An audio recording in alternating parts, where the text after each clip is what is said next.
सेनयोद्धव संयुत द्वैपायनादिभिः विप्रे पूजिते प्रतिपूजिता आमन्त्रः पाण्डुपुत्राणां सेनयोद्धव संयुता द्वैपायनादिभिः विप्रे पूजिते प्रतिपूजिते। हरि बोल। रिपीट कीजिए। हरे कृष्ण प्रभु जी।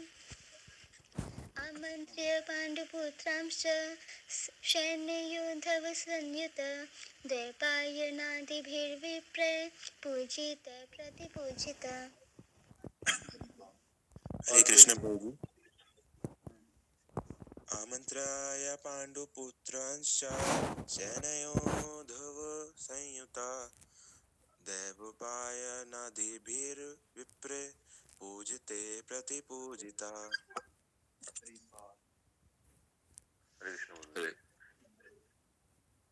आमन्त्र्य पाण्डुपुत्रांश्च सैन्ययोद्धव संयुता दैवपायनादिभिर्विप्रे पूजिते प्रतिपूजिता।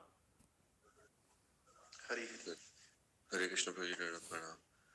आमन्त्र्य पाण्डुपुत्रांश्च सैन्ययोद्धव संयुता दैवपायनादिभिर्विप्राः पूजिता प्रतिपूजिता। हरि बोल। ओके।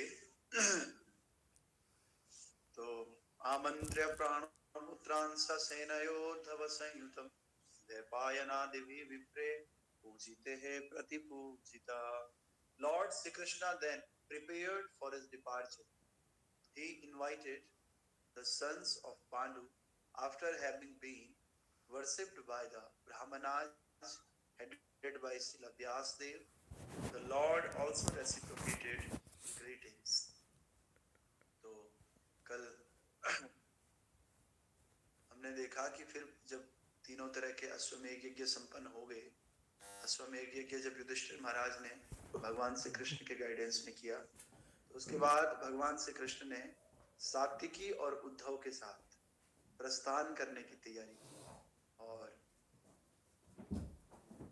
और शिला व्यासदेव, उन्होंने शिला व्यासदेव आदि ब्राह्मणों से पूजित होने के पश्चात पांडु पुत्रों को आमंत्रित किया। श्री भगवान ने सभी का समुचित अभिवादन किया। तो जब ये सब काम हो गए, अश्वमेध यज्ञ भी हो गए तीन, जिसकी वजह से महाराज युधिष्ठिर की ख्याति पूरे संसार में फैल गई। और जब ये सब हो गया तो अब भगवान श्री कृष्ण वापस आने की तैयारी कर रहे हैं द्वारिका की तरफ। और उनके साथ कौन है? सात्विकी है और उनके साथ उद्धव जी, और ये इन दोनों के साथ जाने की तैयारी कर रहे हैं। और ये हमारा कल्चर है, जब भी कोई जाते हैं, विशेष करके भगवान श्री कृष्ण, व्यास, ये उद्धव जी, सात्विकी, ये महान लोग, तो उनका पूजा किया जाता है अभिवादन के लिए। तो पूजा कौन करता है? पूजा जो घर में बड़े होते हैं वो करते हैं, और अगर कुल पुरोहित या फिर इस तरह से ब्राह्मण घर में मौजूद है तो वो करता है, तो ज्यादा अच्छा है।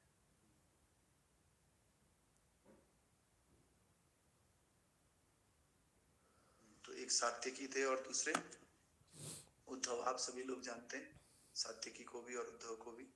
तो ये दोनों भगवान के साथ ही रहते थे। उद्धव तो ब्रज में भी रहते थे, लेकिन सात्विकी केवल द्वारिका में ही रहते थे। यदुवंशी थे सात्विकी और सेनापति थे एक तरह से, कैसे। तो इसके बाद भगवान ने क्या किया? सभी का समुचित अभिवादन किया, मतलब सबके साथ रेसिप्रोकेट किया। जब वापस जा रहे हैं तो सबके साथ रेसिप्रोकेट किया। तात्पर्य भाई अर्चनीय वंदनीय प्रातः श्रवणीय जगत गुरु श्रील प्रभुपाद जी द्वारा, श्रील प्रभुपाद की जय। तथा कथित रूप से क्षत्रिय होने के कारण भगवान श्री कृष्ण ब्राह्मणों द्वारा पूजनीय नहीं थे, लेकिन वहां उपस्थित श्रील व्यासदेव आदि सभी ब्राह्मण जानते थे कि वे श्री भगवान हैं। अतएव इन सब ने उनकी पूजा की। भगवान ने इस सामाजिक व्यवस्था के सम्मानार्थ अभिवादन किया कि क्षत्रिय को ब्राह्मणों के आदेशों के प्रति आज्ञाकारी होना चाहिए। यद्यपि भगवान श्री कृष्ण को सदैव सभी ओर से परमेश्वर को मिलने वाला सम्मान प्राप्त होता रहता था, लेकिन भगवान कभी भी समाज के चारों आश्रमों की प्रथाओं से रंच मात्र भी विचलित नहीं होते। श्री भगवान ने प्रयोजनवश इन सामाजिक प्रथाओं को संपन्न किया, जिससे कि भविष्य में अन्य लोग उनका अनुसरण करते रहे। तो कहने का मतलब ये है कि भगवान को ये क्षत्रिय ब्राह्मण वैश्य ये सब तो भगवान ने ही बनाए थे, और भगवान चाहते तो नहीं कर सकते थे, क्योंकि भगवान इन चारों आश्रमों से ऊपर है। भगवान तो भगवान है। तो फिर भी भगवान लोगों को शिक्षा देने के लिए ये जो समाज की व्यवस्थाएं हैं, इन व्यवस्थाओं का पालन करते हैं, इन व्यवस्थाओं के अनुसार आचरण प्रस्तुत करते हैं, ताकि बाकी लोग भी भविष्य में भगवान को फॉलो कर सके। कल हम देखेंगे गंतुम कृतम गतिर्ब्रह्मान् द्वारिकां रथमास्थितम् बलेभिवावन्तिम उत्तराम भयविह्वलाम। जैसे वे द्वारिका को जाने के लिए रथ पे सवार हुए, उन्होंने भयभीत उत्तरा को तेजी से अपनी ओर आते हुए देखा। तो अब वो रथ की तरफ जा रहे हैं बढ़ने के लिए। तो इतनी में देखते हैं, as soon as he seated himself on the chariot to start for Dwarika, he saw Uttara hurrying toward him in fear. डर के मारे उत्तरा उनकी तरफ भागते हुए चली आ रही, दौड़ते हुए तेजी से। तात्पर्य, पांडव कुल के सभी सदस्य अपनी रक्षा के लिए भगवान पर पूरी तरह से आश्रित थे, अतएव भगवान समस्त परिस्थितियों में उनकी रक्षा करते थे। वैसे तो भगवान सबकी रक्षा करते हैं, किंतु जो मनुष्य उन पर पूरी तरह से निर्भर रहते हैं, वे उनकी विशेष देखभाल करते हैं।